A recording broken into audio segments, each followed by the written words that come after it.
Brandon Thurston from Wrestlenomics is up next, and we're going to follow Brandon with John Pollock from Post Wrestling. Thank you, and good afternoon, everyone. But we can't ignore the math, okay? We can't ignore the data. Go on Google Trends, type in your name, then type in mine. You're a straight line, I'm a pyramid. I like the very direct question on that. Television ratings, downward spiral. Buy rates, plummeting. The time is now to turn the math around.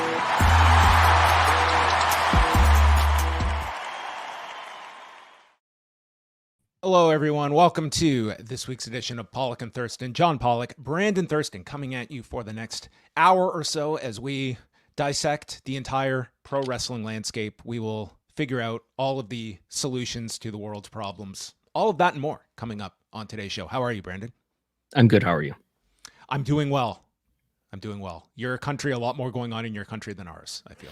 Yes, it's been an interesting time to have cable news on and things of that nature.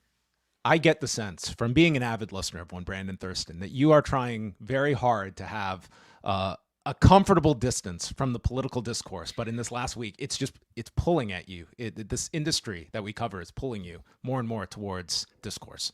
You know, I think our friend Richard Deitch was saying something about, and I think Nikki Haley had had a sports take on Twitter, currently known as X, and saying that, I keep the sports out of politics. And I feel the same way now, having seen now all in one night, Linda McMahon speak at the Republican National Convention, Hulk Hogan speak at the Republican National Convention.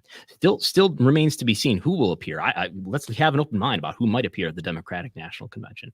But politics is supposed to be my escape from pro wrestling, and it's being intruded on.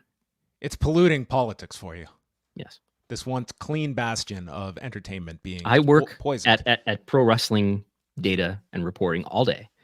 And then I figure, I can put on my CNN or Fox News and have an escape, but no. Well, tonight it's not making it any easier for you because AEW being thrown a curveball. For the past month, they have been promoting Blood and Guts, the latest incarnation of the 5-on-5, their ode to war games. Mm-hmm. And then on Tuesday afternoon, President Joseph Biden getting behind his X message and stating, tomorrow night, 8 p.m. Eastern time, I will address the nation from the Oval Office. So AEW will be contending with a pretty sizable audience that I'm sure will be tuning in to hear Joe Biden speak on camera for the first time since his withdrawal from the race coming up in November. Yeah, I'm predicting a lower rating for this year's Blood and Guts Dynamite than in prior years. Even if this speech wasn't happening, I can't imagine that AEW is going to reach what they've done in prior years for this particular episode, where they've done over 900,000 viewers and over a 0.30 the last two times. Yeah, Blood and Guts, for those that have a lengthier memory, will remember this was one of the first big episodes of Dynamite that was purged during the pandemic because they were building up to that big show at the Prudential Center, and it was going to be a pretty landmark edition of Dynamite. And this very early on in the beginning stages of the pandemic, when we thought, oh man, is this going to affect Blood and Guts in a few weeks? Well, folks, buckle up for this pandemic if you were going back to March of 2020. And they did not get to stage a Blood and Guts event until, as you see on the screen here, June of 2022. And they did. I was just looking because I just made these charts. They actually did one in May of 2021 at Daly's Place. Oh, they did the Daly's Place one. That was with the Jericho fall. Yes, you're right. So they did have that one, but in front of fans. We have two examples here of. I'm sure they had fans to some degree, but as far as back in traditional touring, yeah, it was the Detroit show. We don't refer to those Daily Show episodes as real fans. We just figure them as people that are just have absolutely no concern about anything at that hour where we have to be going to live wrestling in 2021. But yes, the third incarnation coming up tonight, fourth incarnation if we include Daly's Place. And we will see. It will be the second week in a row that AEW presents a pretty lengthy match, but unlike last week, fans know going into this that you're getting a 45, 50-minute presentation of Blood and Guts. And I would think that they, like, do you do you at all react to the fact that there is going to be this massive news event going on right at 8 p.m. Eastern time? Do you think that is any part of the calculus of where you stage this event, or do you feel it was always going to be taking up that second hour into the overrun? I would have to look at what they've done. I think they have finished the show with it in prior years. I'll look at the quarter hours while we're talking, but I would think if you want to get, I don't think it's going to have that big of an impact, really. I mean, these major political events, if it's January 6th, that's one thing. But I think Joe Biden giving a speech where he's just going to say whatever he's going to say. It's not this huge event that's going to change anything. I don't think it's going to have a huge impact. I think it'll have a marginal impact on the rating, but not that much. Yeah, it's, we saw it on like January the 6th, that back in 2021, which of course everyone knows January 6th, Eric Trump's birthday, and did have an impact that night, that being a Wednesday night on Dynamite. However, as we talked about last week, the collision number recently, just hours after the attempted assassination of Donald Trump, and they did put it in the latter half of Dynamite, the last two Blood and Gutses. Right. Second hour. But if we're looking at that recent collision, I mean, that was not an example of like a massive news event really, at least affecting the Saturday number. So we will see what tonight's does, and as well, what the continued degree of promotion on, like Tony Khan has been staging a big event weekly for Dynamite, and we don't know what is going to be coming up in the next couple of weeks, but we are getting closer to All In and what they have to come back with the following week, because I think you're going to be seeing a lot of these kind of big television events during this time where AEW is in the midst of its television negotiations, and multiple reports that Tony Khan will be off to Paris, France for the Olympics. Yes. Perhaps meeting with, who's going to meet with? Emmanuel Macron? Ariel Helwani. Ariel Helwani? Is he going in there? He is representing the CBC up here in Canada over Okay. there Wow. as a correspondent. So maybe they will get their rematch. We'll get a follow-up sit down.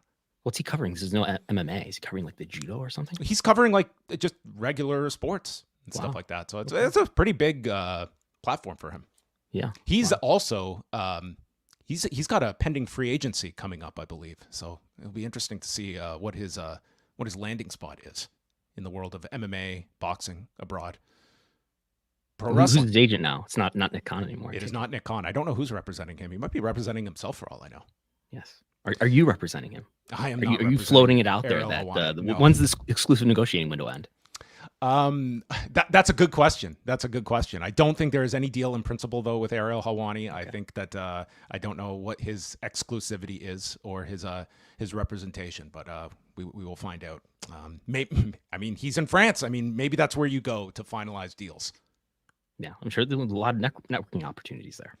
I didn't realize until I listened to this interview today with Mark Lazarus on our good pal Matt Bellany show, how like he casually mentioned the fact that USA Network it's going to be all day coverage, and I looked at their schedule. Yeah, it is literally for the next 2 weeks 24/7 Olympics on the USA Network. Like there is nothing else that they are dedicating their schedule to. They have handed over their cable schedule to the Paris Olympics that start on Friday. So thus NXT and Raw moving to Sci-Fi for 2 weeks. And I also learned that instead of calling the taped programming of events that they'll re-air in primetime, that's not taped programming. It is re-energized and revitalized. Really, it's like the game of the night or something. I forget what they're calling it. Yeah, I read Richard Deitch's article in the Times or the Athletic. Which should we touch on what's been reported about AEW's TV deal? Please I toyed with the unwrap this idea one. of banning this topic until there's really a finalized announcement. Well, let's, as a precursor to that, as we can get into the AEW stuff, it is worth noting for those that maybe are not following the minute by minute of this NBA deal of what is going on. The latest is that Warner Brothers Discovery, last week, they received the formal agreements that the NBA has in place for its next round of television deals. WBD had 5 days to officially match any of the offers. They have done so as of Monday night, putting out a statement, and it is believed they are trying to match the Amazon deal, which would be for about $1.8 billion per year. And now we wait to see what the NBA's response is, Is this going to end in a court battle between WBD and the NBA? And if there is a prolonged battle between these two, are there going to be any deals such as the AEW ones that are on ice until this conflict they reach a conclusion? Yeah, it seems unlikely that WBD is going to be able to truly match. I'm sure they submitted something, but I would think, I know, according to Bill Simmons on Matt Bellany's podcast, the deal that Amazon has agreed to with the NBA is upfront money, which WBD is probably too in debt to equal, and it's an all streaming deal, which with Amazon Prime Video's reach, which it's in who knows how many homes they're claiming or justifying that Prime Video is in, given the wide coverage that they have with those memberships, because I think the majority of American homes have Prime because if nothing else, the shipping, their streaming reach is greater than anything that WBD could provide in the form of the Max streaming service. So regardless of what Max may be able to provide, it's not going to be equal to what Prime Video is, unless they're going to make some argument about TNT and TBS being able to, or TNT, I guess in that case, being able to equal what Prime Video is offering if they combine TNT with Max. But in any case, there's still that issue of the upfront money that just financially, I doubt WBD could match that. I imagine there's greater strategy here involved, and they probably, what they really want or are hoping for is a realistic outcome here as a fourth package, which has its own complications. But who knows? Will we know by the end of the week whether any of this is happening or not? Like, I certainly, if you've heard from, it just sounds like from, even from a Mark Lazarus, listen to this interview, or other people at ESPN, it just, everyone's, and even the NBA, as they were kind of conveying during the NBA finals, like they want this to be finalized. And I think they want to have a clear path towards promoting where they will be going next year. And I think David Zaslav is preventing that.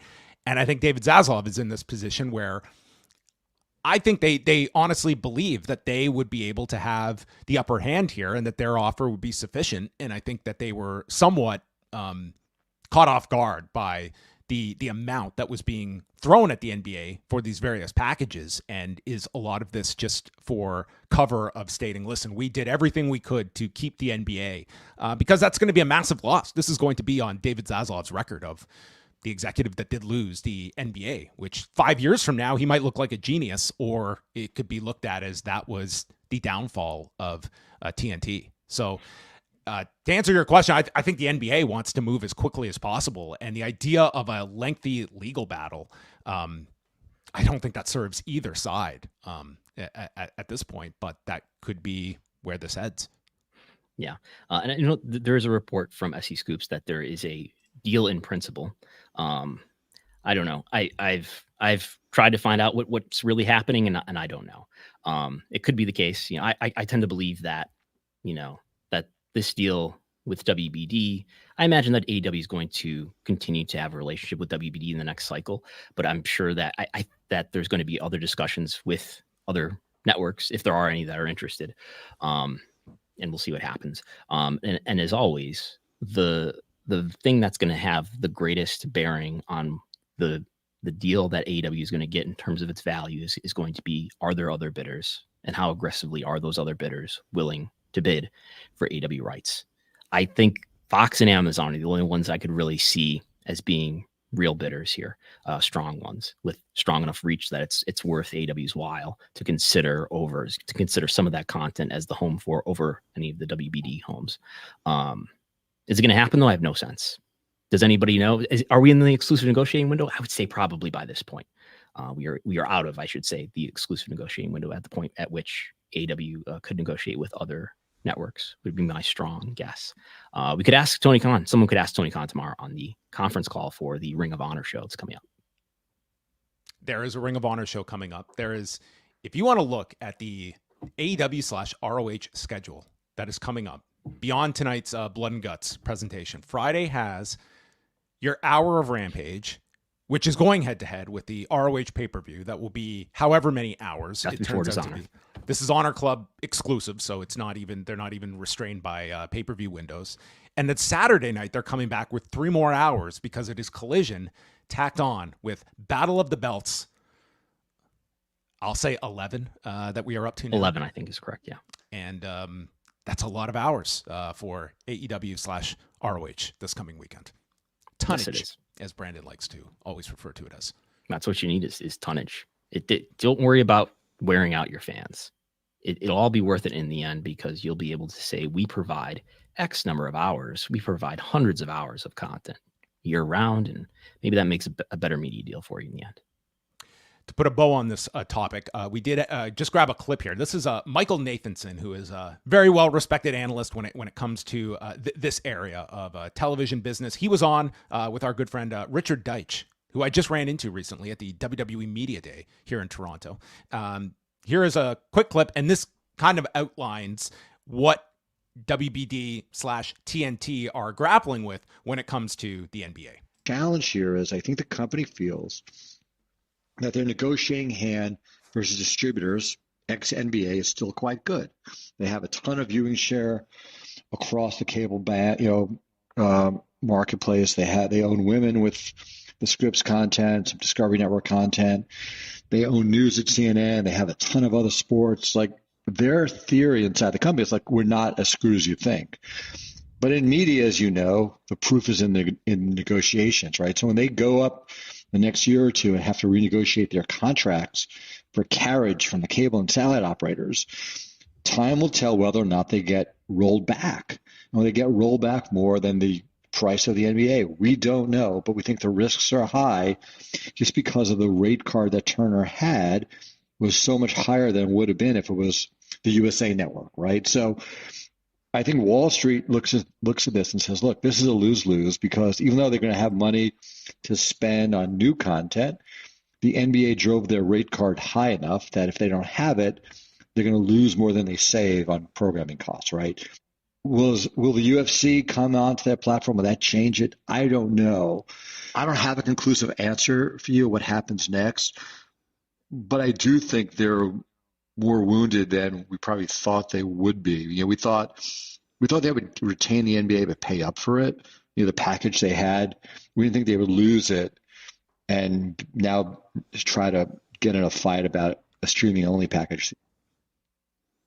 A lose-lose, as Michael Nathanson characterizes it. But that's what it boils down to, is there's immense savings by taking the NBA out of your budget, but in time, how is that going to impact their carriage fees? Because the NBA is such a golden property and has been for 35 plus years. Yeah. And their ad revenue for that matter, I would think. And I think that just the uncertainty around what they're going to get from the NBA, or if they're going to get anything, and what they have to do in the alternative to recover the carriage fees value, I think sort of throws any prediction about what AEW is going to get from them into uncertainty. It could be good, could be really good still if they have another bidder out there that really drives the price up. Or maybe WBD just decides to do something completely different in terms of the sports that they go after, and that they don't have that much money to bid for with AEW. So I think it's just a lot of uncertainty. Are you working on a vibes piece for Wrestlenomics? No, there will be no vibes report. No, unfortunately. No vibes. To be determined, everyone. That's your breaking news on the AEW television front. Massive story earlier this week. I just want to read the headline from one of the top publications out there in the wrestling space. Nick Khan's stock transaction today is routine. Will cover tax expense. Yes. Wait, he's selling stock. He's jumping off the ship. It's done. This mirage of Nick Khan living happily ever after in WWE. It's done. Everything is normal. What was it? We listen. I got not one but two notices from TKO this week when they flood my inbox. One. Very suspicious. Oh Very goodness. Suspicious. I can't tell you. By the way, just a sidetrack. Since I traced this to starting this show with you, and the amount of things I have ended up finding I have signed up for, my emails are just. It's just nonstop. These people with all their newsletters and all their updates and stuff. It is definitely correlated with keeping up with you, Brandon. Well, you have to. I have a lot of email filters also, so That's that smart. I don't get notifications all the time. I have some. It's just I was thinking today actually. It's just an array of email alerts that I have created for myself, both in a conventional sense, sign up for this such and such, and there's a lot of coding alerts that I'm involved in too. You should be grateful that I haven't subjected you to them yet, because I could. But yes, there was a stock sale. I'm going to go so far as to call it a sale. It is a sale. It was it was stock being liquidated by Nick Khan to cover tax expense. There was one transaction that was disclosed yesterday to the tune of almost $2.4 million. And then there was another one today, which we'll show on the screen here, for about $2.5 million. Now, this is to cover tax expense. And if you look at it, says so right on the form. It says sale includes an amount necessary to cover a tax obligation resulting from the settlement of a vested equity award distribution. Now, people want to speculate. Does this mean that the indictment is coming soon against Vince McMahon? This is a federal investigation that is reportedly happening. Does it mean that Nick Khan is liquidating his stock to run duck for cover out of WWE? No, not because of this. I don't think so. In fact, if you're an astute reader of Securities and Exchange Commission filings like I am, we all know that every single July since 2003, every single year, there's never been a year where this hasn't happened, because I checked. There are filings like this that come out from the named executives, the executives who meet the bar to have to disclose. We get these filings that says, okay, so-and-so has sold this amount of stock to cover taxes. So this happens all the time. This happens every year. I think this is a WWE specific thing, because we're not seeing this for Ari Emanuel and Mark Shapiro or TKO specific executives, and the Endeavor crowd.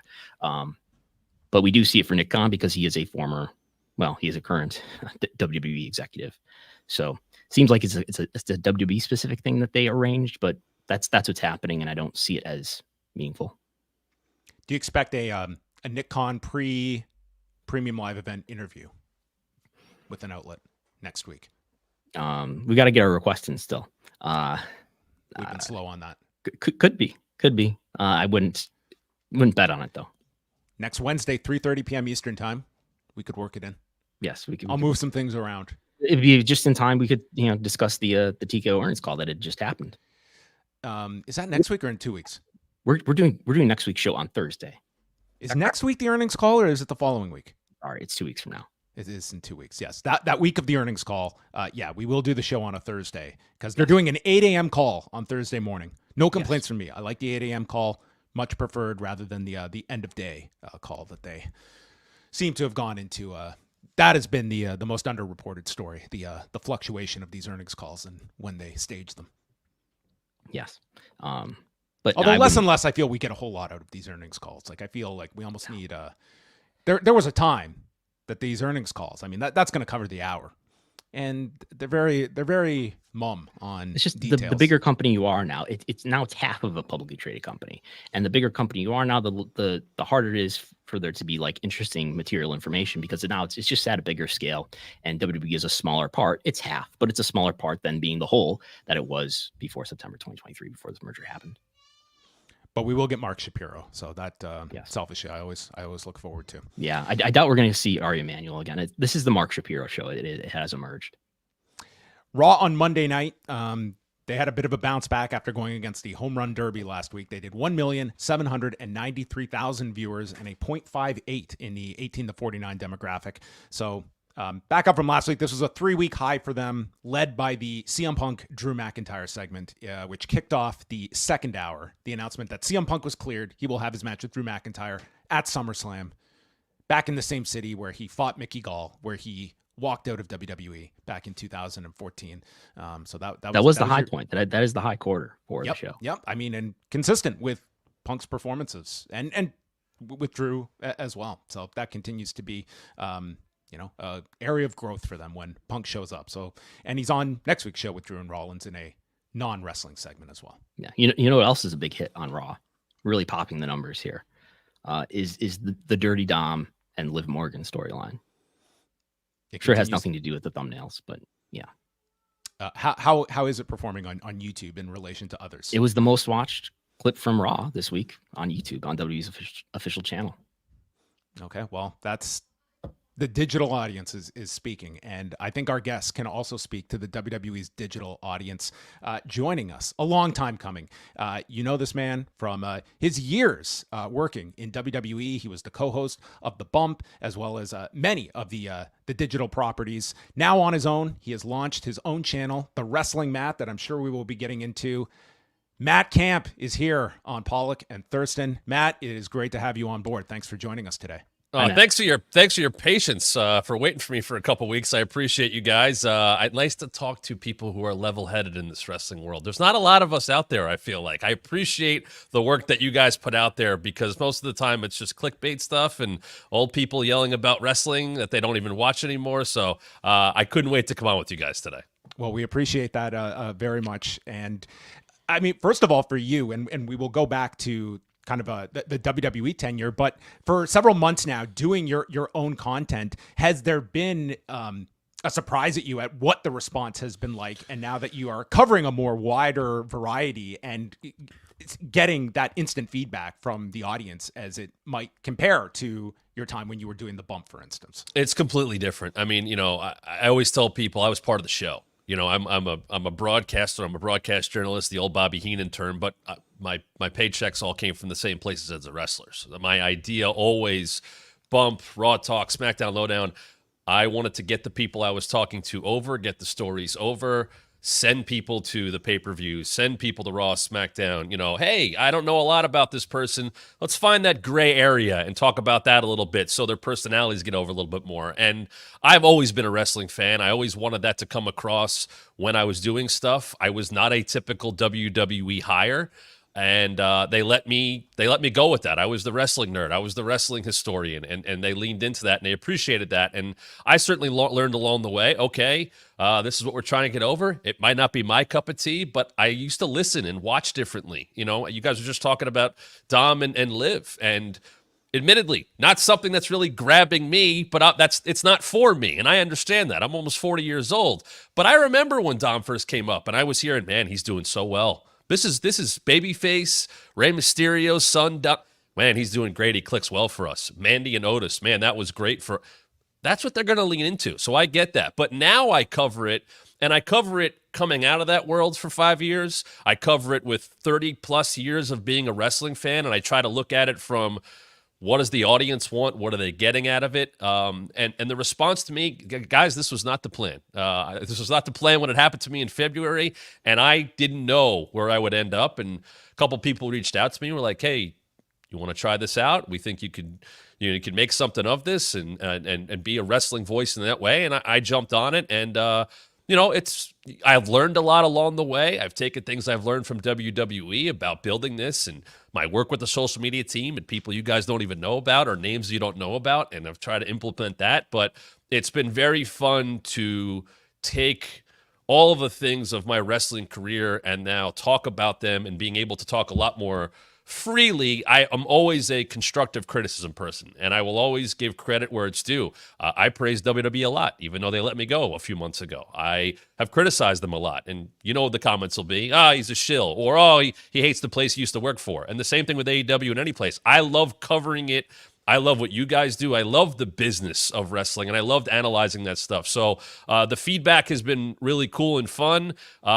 It's been humbling at times. Other times it's, I kind of knew I was very under the radar, and I wasn't one of the big talents there. I didn't expect to be that, but it's nice to see people kind of follow you on your journey. As you go back and can kind of take us into the discussion process with The Bump and how it was initially pitched to you, because it starts at such a pivotal time as we're seeing NXT move to USA, AEW is about to launch, and the early vignettes, it was sort of like, what is this show going to be? That's how it was presented to the audience. Which is exactly what they wanted. And that's what we were told as well. You mentioned it. We launched as the same day as Dynamite. That show launched on the exact same day, and it was that NXT tried to get that week jump on them, and then the day that Bump launched, everything got, as soon as we finished, we jumped on like a an airport van right to Orlando to do a watch along to make that bigger, to kind of put the show over. But the show was pitched to me, not with that name, but it was pitched to me by the second or third interview I did to join the company by a guy named Brian Pellegato, who's no longer with the company, who was at the top of digital, or pretty close to the top. He was technically the person who hired me. And he told me, he said, listen, we have this idea. We want to do a talk show. There was no talk of the cast or who would host it or anything like that. And I will tell you that changed a couple times before it even got started. That was supposed to be a Kathy Kelly vehicle. She decided to go to LA. She ended up on SmackDown, wanted to do an NXT still, and Kayla got it. And honestly, it worked out better that way. Kayla and I meshed very quickly. I loved working with her, still one of my better friends. But it was pitched to me as, we want to have a talk show. We want it to be a little different. We want it to be younger. That's what they want. I can tell you, TV was really never a big backer of the show. Behind the scenes, it was called The Dump at times. If you guys know, it was very rarely mentioned on Raw or SmackDown or It didn't get that love. The stuff that happened on that show, I don't think TV, an earlier regime, the KD regime, liked how it was shot. I don't think they liked how loose it was. And it never got that love, but it was pitched as, we want to talk about what's going on in the company and talk about it and not control the narrative, but just, hey, we have a talk show to talk about things, and I always was like, oh, this is Todd. This is Mania. This is Livewire. This is the next coming of that. This is Bite This, but with more people, with a younger demo, if you will. And on that initial call, I was told, if it goes well, maybe we do talk about AEW. Maybe we do talk about other things. That obviously never happened, but that was the initial pitch. And I know that this was not supposed to have like 6 people on it like it did when it first started. And that obviously got honed down, but they looked at people along the way and saw ways they could fit people in. But I was basically told, without it being said, Kayla's the host. You're kind of the second host. You have that experience in broadcasting, because I was coming off of and still working for Bleacher Report and doing stuff out in Vegas and fantasy football stuff. And I had done Busted Open and I had done House of Hardcore and, had a decade worth of broadcasting experience. So I was kind of the second. I was kind of pitched to, you'll be the anchor of this. And the idea behind the show also was, this is a way to make new broadcasting stars. Did that happen? That's up for everybody else to debate, because some people left the show or were fired or whatever. But it did, I'll give you a story that Vince once went up to Kayla after a few months and was like, I want Bump Kayla. She has personality. At the time, it was very much, and my guess at this time is this person, stand there looking out to the void. And that's what she did. That was her job. And then she got to be on the show and we'd have fun with it. And Vince, the little times he saw the show, liked that. And I do believe, and Kay will tell you the same thing, it was a big reason why they started doing the stuff with Heyman. And she became not an important part of that, but part of that. And she, they were good foils for each other. So I was happy to work with her, and I was happy to see her get more opportunities. And I certainly got more opportunities from it as well. And Matt, is there anything you can tell us about like the differences in the work environment at WB while you were there? I want to say, is it J.R. Donlin who is leading, was it the Advanced Media Group? And eventually there was consolidation, and Kevin Dunn took over that. And I don't know if towards the end of your time, were you there for a little bit of Lee Fitting time? And, yes. Any changes there? I went through 3 regimes, maybe technically. You mentioned J.R. Donlin. He was AMG. That's what it was called at the time. J.R. Donlin was the number 1. Brian Pellegato was the number 2. And there was various. Craig Tell is probably a name worked for .com, wrote some books there. Great person. A lot of people were there. The pandemic changed things. People got furloughed. I remember that call to this day where, Vince from his office telling everybody, you're still with us, you're furloughed, you're gone, whatever. And people waiting for that email. And a lot of people went away.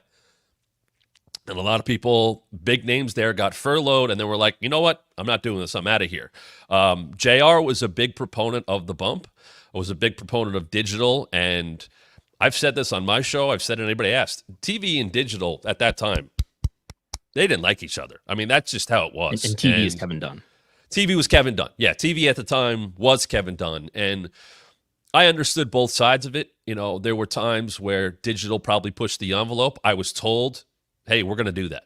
You know, like Pellegato told me, we're going to push the envelope. We're going to try and talk about stuff that we wouldn't normally talk about. I remember having an episode with Aleister Black, and we know what that character was, you know, at the time. And it was, hey, can we talk about Tommy End? Can we talk about his time in Europe? And it was, okay, cool. And we did that. And, you know, we picked our spots with that, and it got him over in a different way, I think. It explained him a little bit more. Tommy End and Aleister Black weren't all that different, look and the character and all that, but it allowed us to kind of tell a bigger story. And I liked being able to do... What is that like getting approval for, well, we're going to talk about something that's kind of outside of the WWE world, and like, what is that like to make sure that that's okay? Very good question, because it depended on who we were talking about, where they landed in the storylines at the time, were they prominent, you know. I was surprised we were allowed to do what we did with Aleister Black. This was the full, you know, entrance, code orange, whatever it was, and we put some candles on the set, but we got to talk to Tommy. And that was okay. Like, we knew all that ahead of time. I would never push that envelope unless I knew it was okay. Because I would, after probably a couple months, I kind of took it upon myself, and I was asked, hey, the questions we write for the show, I was like, I'll do it. I like doing that stuff. I like being able to kind of research a little bit, and believe me, I lived on Cage Match trying to find anniversaries and matches and stuff to talk about and things like that. And hey, we can go get this footage. That stuff would all then get parsed through by the producers and the showrunners and all that, which I love. I love doing that. Sunday nights for me were like, okay, let's dive into who we have on this week. And some people, there wasn't a lot, and some people I also knew we kind of had to, you know, paint within the lines. You had to stick with the character. But I remember when like John Morrison came back, and that was a big fight because we had like this unspoken rivalry with WWE backstage because we were on it, you know, the similar times. And sometimes, you know, Satin would get fed news, and then we wouldn't get it, or we would get fed something, and then they wouldn't get it, or we would get a guest. And he broke like Cross and Morrison signing, but we got Cross on the bump. And then we started talking about Lucha Underground and 5-Star Wrestling, and that was allowed. And it was case by case. So I always did that stuff ahead of time. And if I was told, hey, not a good idea, I go, okay, no problem. And if there was little things I could work in, I know that it connected with a certain level of the audience, but I also knew the talent appreciated that as well, when you could kind of tell more of their story, and they're not going to get those chances on Raw and SmackDown.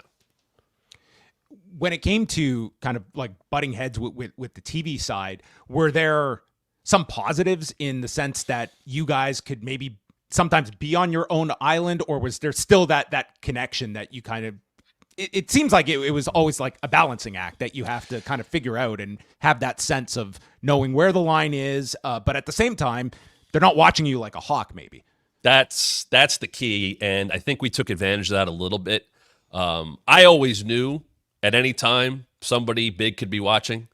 If Vince happened to see the show in the elevator or something like that, and, you know, he's watching the linear feed because he was the only one watching the linear feed of the network, you never knew what he saw. And I had heard stories, the Bump pay-per-view show's on in Gorilla. Vince happened to be watching it. Cool, what did he think?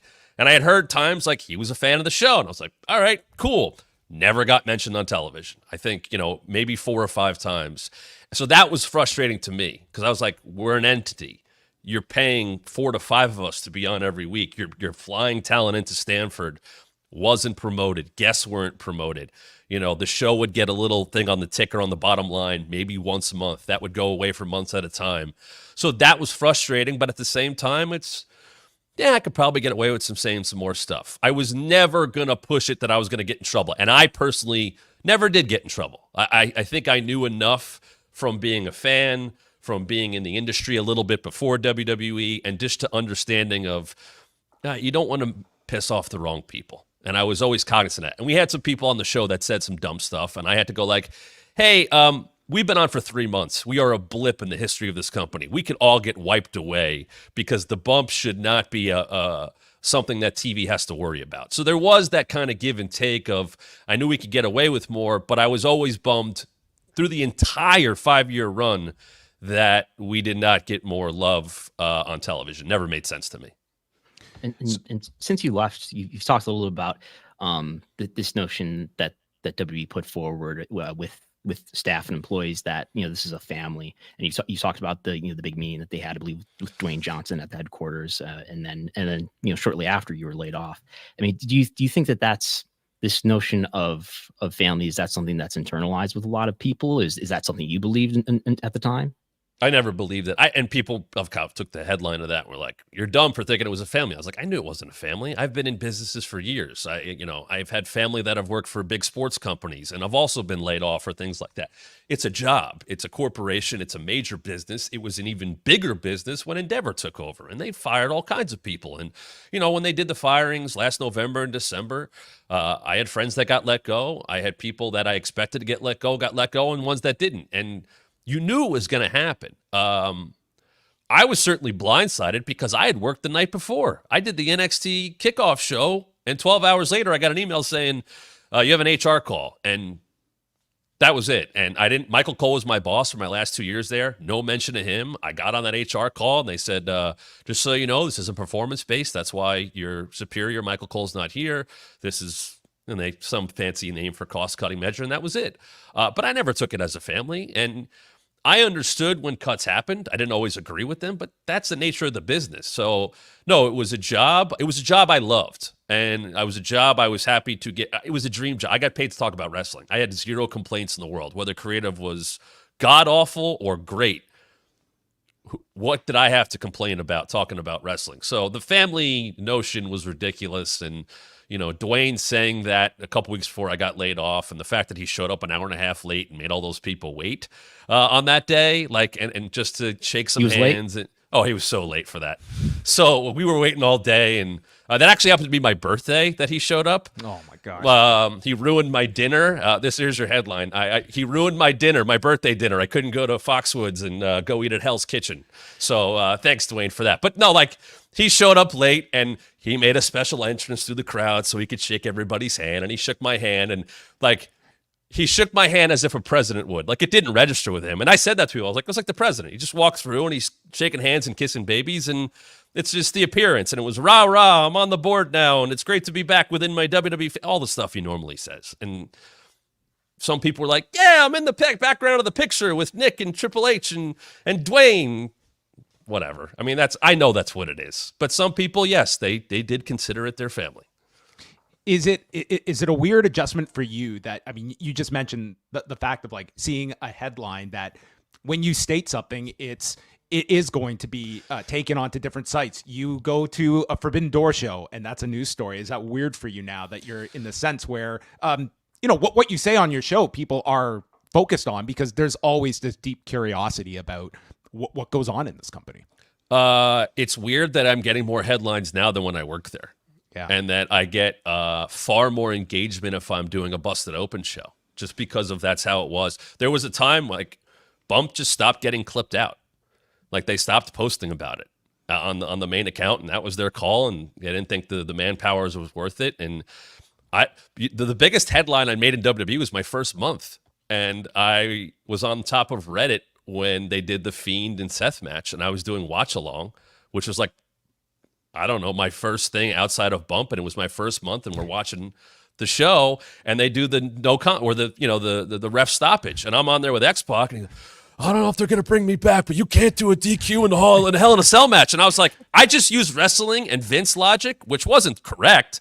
I was like, I think they did a ref stoppage, and they just gave Seth a match. It was horrible booking. I mean, they're pelting Vic and Mason, all those guys coming off of commentary as they left, because it's a great show and then a horrible main event. And I'm on top of Reddit the next day, look at this new guy. He's such a shill. And I was like, I literally just tried to use Vince logic, and I was correct. It still was god-awful booking.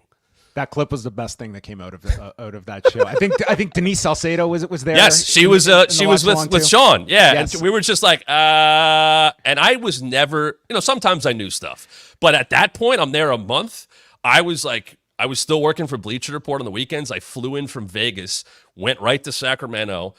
I was my first show to be at, and I was not in a suit, and I was kind of told you're supposed to dress up, and I'm like, I'm in bump clothes, I'm in this. So I kind of just stayed in the watch-along room the whole time, and I was on for 85% of the show. It was cool to interact with people, but that happened, and I'm just going and we on the 2-3 days later on the bump, we get a quote from Rod Zapata explaining the finish. Like that was kind of like that weird gray area of what the bump was. It was like, okay, we'll get a kayfabe answer to why that finish sucked. But back to your question, like, I like that I'm getting recognized just for the show thing. I like to talk about that stuff. I have no interest of going out there and burying people. I'll be very honest about things. If I think things sucked, it sucked.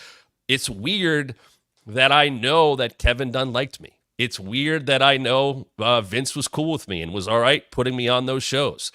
It's weird to have those people that had support when I never talked to either of them one time in 5 years. I didn't. I think I met Kevin Dunn for 8 seconds once when a regime change happened, when JR got let go and they brought in Jamie and Steve Brabant and those people. Like, he gave them a tour. I happened to be one of the 6 people that was still kind of going into the building during COVID once they let us back in. And I was wearing like a Bret Hart sweatshirt and sweatpants. And like, there's Kevin Dunn with the new people. And I'm like, hi, I'm Matt. But that's it. That's when I met Kevin, and I never spoke to Vince once. Tell us a bit about that period, especially when the pandemic is beginning. And I know that you guys nearly got Anthony Fauci on the show, but just in general, like, as people will recall, like, you are turning on, and obviously there are no fans there. We know why this is, but we are not going to put a spotlight on COVID when we are. But tell me about, like, navigating extenuating circumstances. Yes. Yeah, like, we had our coded language for it, and you got, like, this is a massive worldwide event, and how are you guys handling that on a week-to-week basis? And for those that didn't hear your clip as well, how close this came with Anthony Fauci nearly being on the bump. So when COVID started, 4 days before COVID, I did watch along in Philly for Elimination Chamber. And the Rudy Gobert stuff happens 4 days after that. So that's the last pay-per-view, I think, before Mania. Maybe there was a Saudi show in between or whatever. But no, that was it. I guess that was it. And I remember going to that show, and it was a ghost town. Like, they brought in who they needed. Taker did that special thing with AJ to set up the Boneyard match. Like, I think AJ was going against Alistair. But that was it. Like, I was like, what's going on? This is weird. And we had heard about it. And then the Gobert thing happens. And I remember being in the office because I had a cubicle. Like, I was an employee. I had a spot where I would go to the office a couple days a week. It was in the digital building. And there were people going, Vince, Mania's going to happen. Like, Vince won't let that. It's going to happen. And I'm going like, I don't know if he's going to have control of this one. Like, it might be out of his hands. Because Bump was supposed to do like 5 shows in Tampa, 2 on the day of, very college. And we were excited. We were going on the road. And all of a sudden, it's like, people are getting sick. And there was an episode where like a couple of guests got sick. And it was right before COVID. And they probably had COVID. And we didn't know. We had to like scramble to fix the show. And all of a sudden, it was like, okay, we're going home. Like, but what are we going to do? And I was there a couple extra days before, safely, I guess, still, maybe not safely. And I was like, what do you need? Like, what do we get? Do we need content? What can I do? And I did probably 3 or 4 best ofs, which is how I got that gig. It's just because I was there, and I did best of Becky and best of Charlotte, and I did a top 10 Mania match, which were all stuff that I would just walk in and talk about every other time I did it. But they're like, hey, can you do like a top 10 Mania list? And I was like, sure. And I wrote it out, and they were like, okay, well, we need a couple of we need a women's match, or we need, they structure those top 10s in a certain way. And I shot a bunch of them.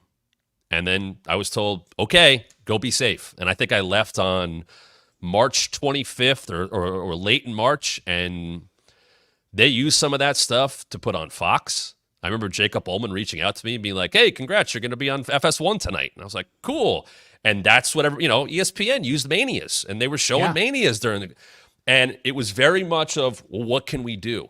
And I don't want this to sound like I'm being harsh or I'm not being sensitive. I worked more in COVID than I worked at any time. I was asked to do so much. I got put in a position where it's like, whatever you can do. So we had Dream Match Mania, and I did that thing with Big E and Kofi that kind of got me out there. And all of a sudden, it was right before I left, we shot extra bumps. We were doing 2 bumps a week just to give content out there, just to put it out into the world. And I got the sense of like, okay, nothing is planned. Like, we're going to have to figure this out. And I'm shooting NXT Injury Report from my house and setting up my own camera and my own lighting. And okay, you got to upload this to here when I got sent home or sent with a bunch of different equipment. And that was it. And we're doing bumps from, everybody's at their home studio that everything got set up for. And that's how Bump became a pay-per-view show on the days of. It was just, hey, this will work. And they did unreal numbers. Like I remember there was like one with Braun right after he beat Goldberg at Mania. And it did like 1 million views.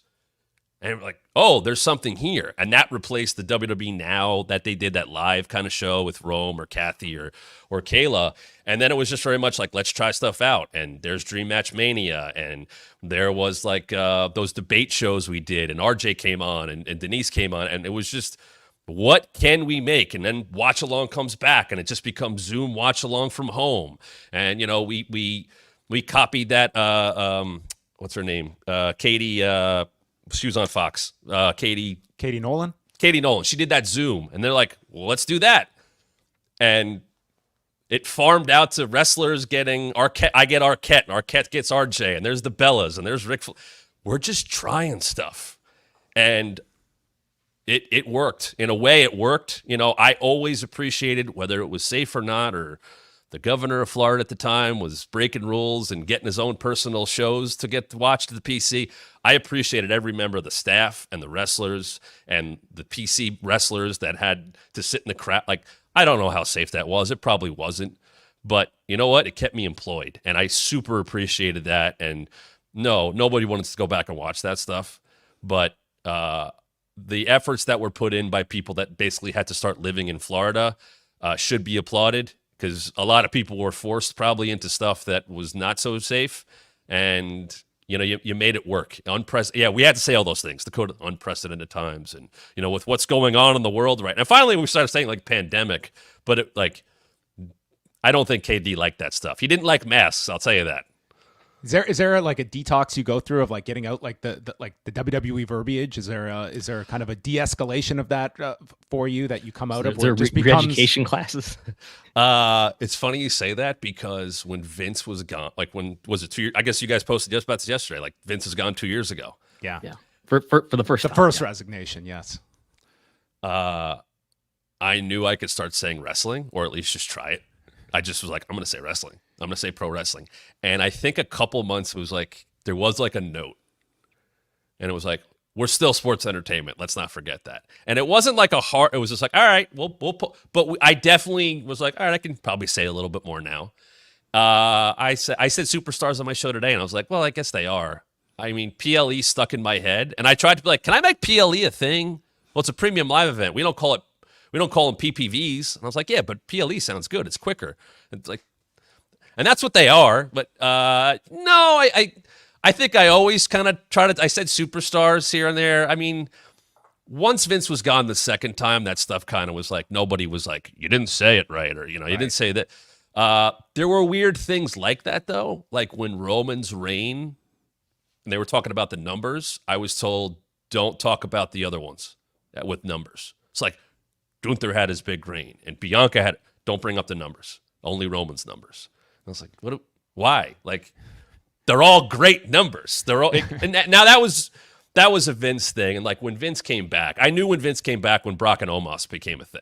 Like nobody knew, like it wasn't but I was like, oh, he's back. Like he's doing stuff. Did you have a sense of when? So Vince resigns in July 2022. He then comes back at the very beginning of 2023. Did you have a sense that he was getting more involved in creative or in anything in the company? Absolutely. I don't think he totally went away, honestly, the first time around. I remember because SummerSlam was like, what, a week after that? 2 weeks after? Yes, very soon. I was at that show. Mm-hmm. I was there. It was a different world.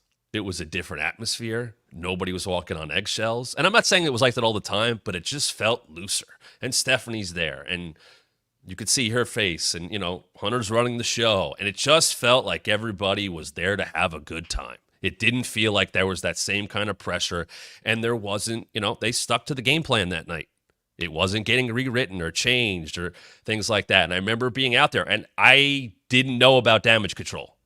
And I was just out there for the first match and watching, from our area in the crowd. And I went, okay, things are different now, and it stayed that way. And I know people were like, well, that was what the creative was. And I was like, you're not, Dakota came on the bump 3 days later and was like, I got a call a week ago. Like, I just got told.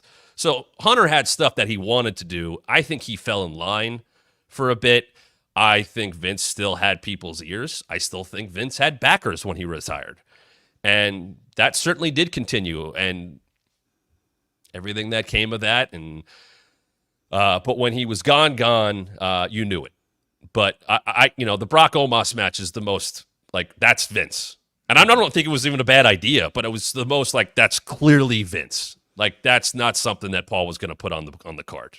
And for better or for worse, it was on there, but you could see it. And I also saw in a weird way, because when I did Raw Talk and SmackDown Lowdown, I would get the full scripts of the show.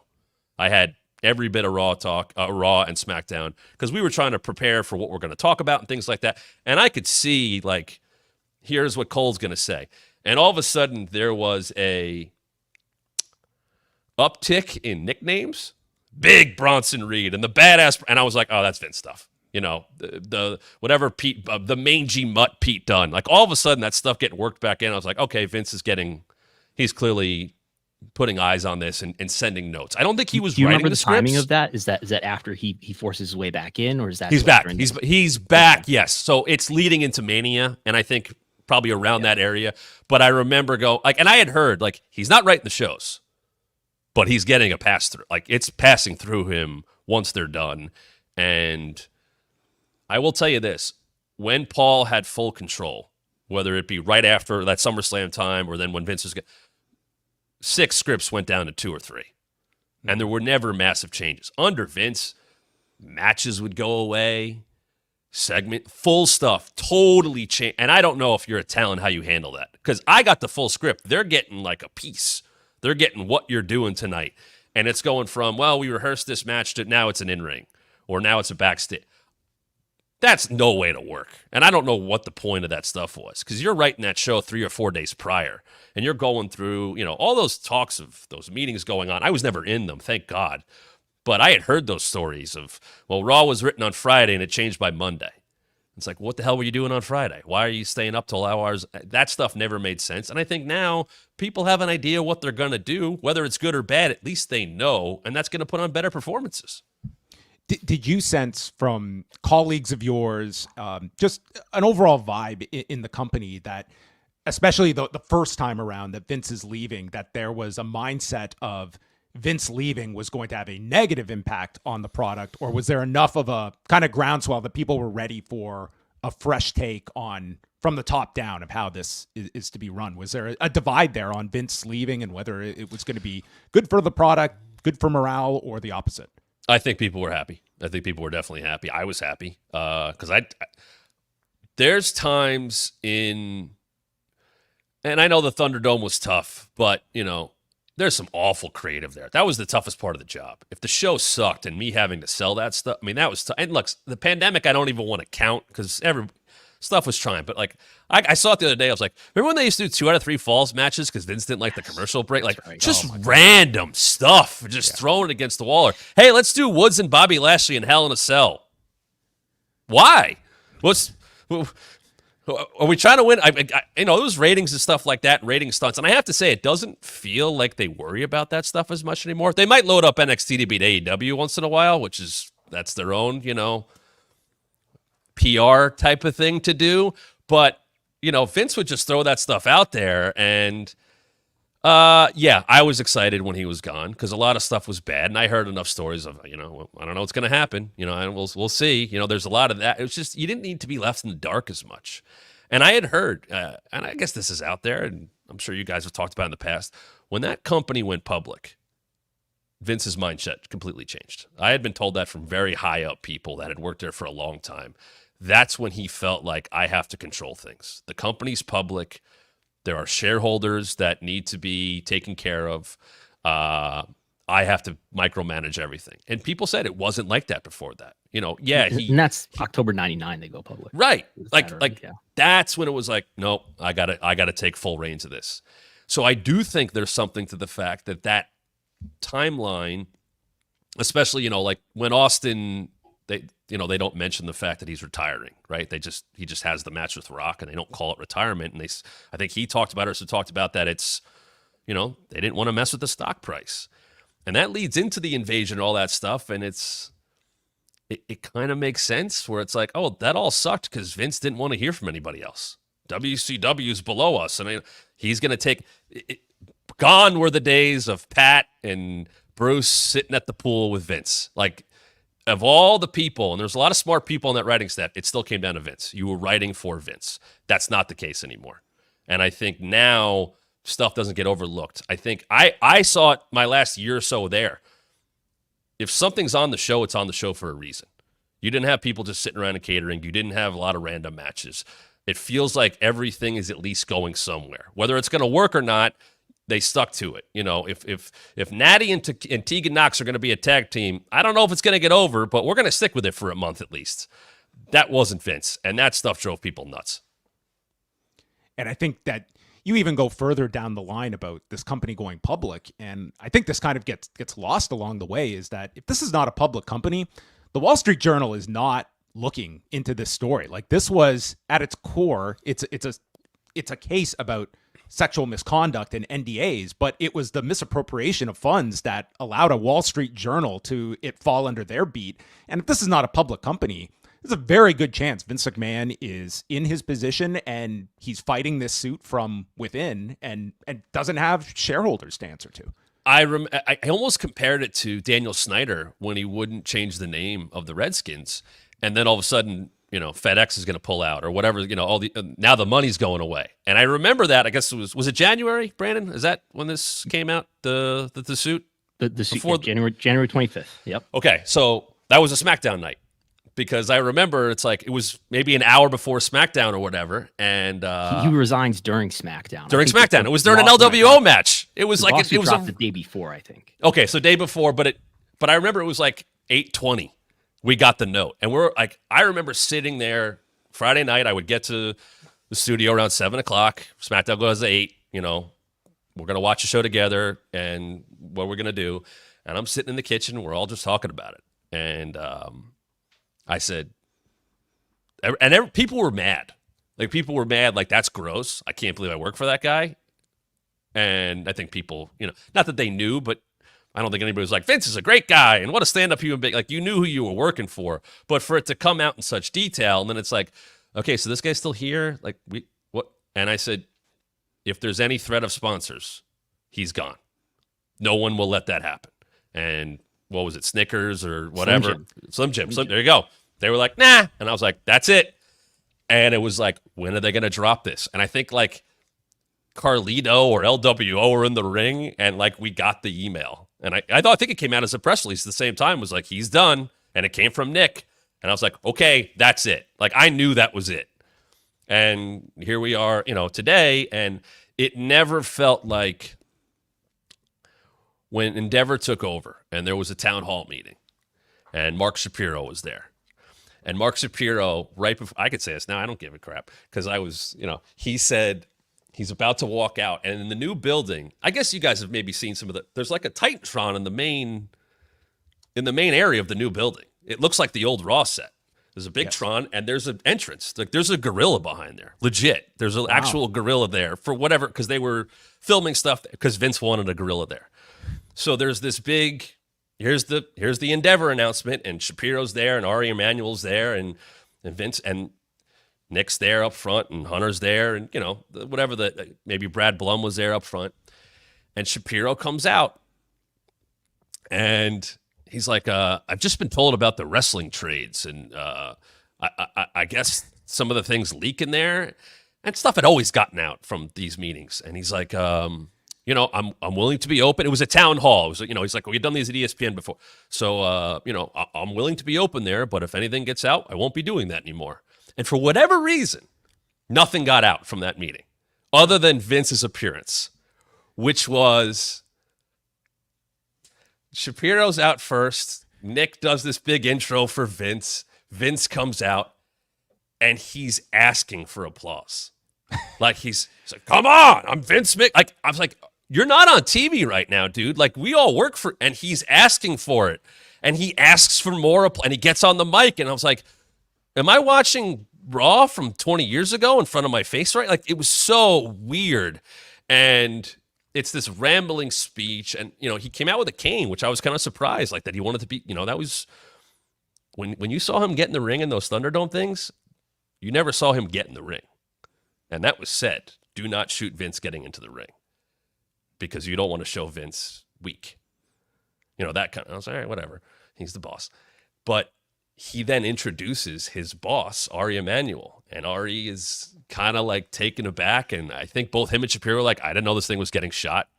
And that was Vince's call, like 3-camera shoot. I was like, no, it's a town hall. They didn't have cameras. Like, people sat at tables at ESPN, and maybe they filmed it for legal purposes on one camera, like in the background. But like, Vince had a full production team, and this is how it has to be done. And Ari was very, to the point, golf shirt and slacks. Everybody else was in suits. And it's like, I'm glad to be here, just kind of learning things. And he told the story of how him and his partners met Vince 20-something years ago and wanted to represent him and the company. And here they were. And I'm just going like, this guy's going to take Vince out. Like, it's going to happen. And it did. Like, it always felt like a matter of time. And then he gave them reasons, and it made it much easier. The last topic here I want to bring up, you've been very generous with your time, and this has been great. Obviously, near and dear to myself and Brandon are these press conferences after the premium live events. Figured we would get there. Yes. My question to you is, as somebody that understands like what WWE wanted out of projects like The Bump and that balance, what do these press conferences serve from the company side of things? And do you think they are happy with what this post show that they now branded is, how effective it is for them? I think the last one they did has been the best. That stuff with Drew and all that was a home run. That guy needs to get prepped better sometimes. I'll tell you that right now. We're just talking about the Vince stuff, right? So he has to go do the Rumble press conference. What is it, 2 months before this one right here? Probably, I think. Yeah, before the Hollywood. The Bump started doing post-show reactions to pay-per-views. We would tape them, midnight, 1 o'clock in the morning after they were over. So we would watch these just in case anything we had to talk about was there. So I'm watching on my phone, and he gets asked about the lawsuit, and he says what he says about I didn't read it, and it was a great week for the company. And I just went, oh my God. Like, how could you possibly – how is PR not talking to him beforehand? I don't think he likes doing this stuff. I think he likes to go, hey, we did this and that. I think he loves wrestling. I think Paul has been in a wrestling bubble since he was in WCW, since Killer Kowalski trained him. I think he likes to book wrestling. I think he likes to talk about wrestling. I don't think he likes being the face. I think they've made him that. I think they want him to be Dana White, and he's accepted that. And why wouldn't you? Vince is gone. It's Paul's spot. But I remember him talking, and I went, oh, why are you trotting him out there? If he's not going to be prepared for stuff that is coming, what's the point? And I remember when they started these, and I told the story of, we're doing a press conference at Survivor Series. Maybe they had done like one prior, and I was at that Survivor Series because we did the one and only Bump on the Road from there. And I said, hey, can I just go there as like a representative of the Bump? Like, can I be state media and raise my hand? Because I knew who was going in those places. There are respectable people like you guys, and then there's content creators who are like, are you going to go in the Hall of Fame someday? And I'm like, great, what a useless question that was. So they're like, yeah, that'd be great. And I knew I was playing along. That's how I took it. And they sent me to Legental. And I was like, hi, what do you need? I'm the journalist from the company. What do you need? There's writers that cover their own teams. Every team in any pro sport has a writing staff or has people that cover it.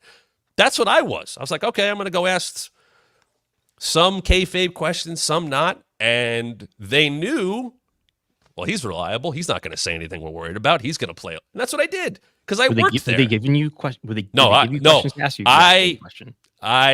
I had enough trust that I was like, am I good to? Yeah, I'm good. Like, I'm going to ask a good question. I did have kind of that leeway. I earned that thing, which I always appreciated that they trusted me to. He's not going to say anything dumb. So I remember I talked to Heyman and Sammy, and, there's a great picture of me and Heyman, and Heyman's looking down on me, and I was like, that's exactly what they want. And then I went to the Rumble one, and, this is the one where people are, have reached out and are not happy about me calling them out, and I don't need to give them press on your show because they don't deserve it, but I would hear just like promoting their website. Like, you guys go to a press conference or any sports conference, hi, I'm so-and-so from this paper or this publication. That's it. And you ask a question, not promoting your stuff or making jokes. Or if the talent does that, okay, fine. Like, clapping? What are we clapping for? Like, you don't clap in a press box. If you want to play along with the show, okay, your credibility goes right out the window to me. And they want that. They don't want those press conferences to be controversial at all. They want you to talk up the show and give them softballs. Nobody gets told that. I will tell you that. Nobody who walks in there gets told that. You guys know that. It's just, if you get the mic, listen, you get the mic. Yeah, Brandon's been to more than me, but like never have we been told this is off limits or anything like that. There's never any ground rules. Yeah, there's nothing that we were ever told not to ask about, at least us, And the opposite, like, especially for Brandon, like, Brandon always gets a question in, and it's not a surprise, like, what avenue he is coming at. Like, I will always give them credit for the fact, like, they could very easily avoid going to a Brandon, and they do. And I guess that's just the question is, like, there's obviously at least some degree of wanting, like, at least somebody in there that's going to ask a serious question, even though it can kind of blow up, as we saw at the Rumble. Like, that was not a good moment for Paul Levesque. No, but if you're going to allow that, and I agree, they should do that. Prep him. Don't put him in that. Don't put a talent in that spot. People Cena got that thing, and I don't think I told you, it was a good question. He just dances around Vince. Like, you couldn't, John Cena didn't have a prepared answer to talk about Vince. Something canned. I can't. Triple H said, hey, it's legal. I can't talk about it. You know what? At least it's something. At least it's acknowledging this could be troublesome. It's the same thing as a no comment, but at least there's that much substance to it. Look, you guys know who go in those rooms. They're content creators. They're trying to make stuff. They're happy to say, here's my interview at the press conference with Damian Priest. They're like Priest walking in and going, all rise. Like, no, they're press. And then people did. It's like, they're not part of the show. You're not getting paid to do that. That's not how that works. If they're told to do that, that's fine. I think the format is better now. Jackie's a pro. I loved working with her. She's great in that role. They made that look really good. I think it's put Wade in a great spot. Calling out the softballs. Yes. Did I influence that? I don't know. I don't know. I have heard through the grapevine. I've mentioned on my show. I'll say it here. We've been turned down for guests on the wrestling mat. Don't know. I wasn't told. Somebody who works for me on my show was just told, we'll politely pass. I was like, okay, that's fine. So I know, and I've heard, people have heard what I've said and watched what I've said, and oh well, I'm not trying to get a job back there. But people have said way worse.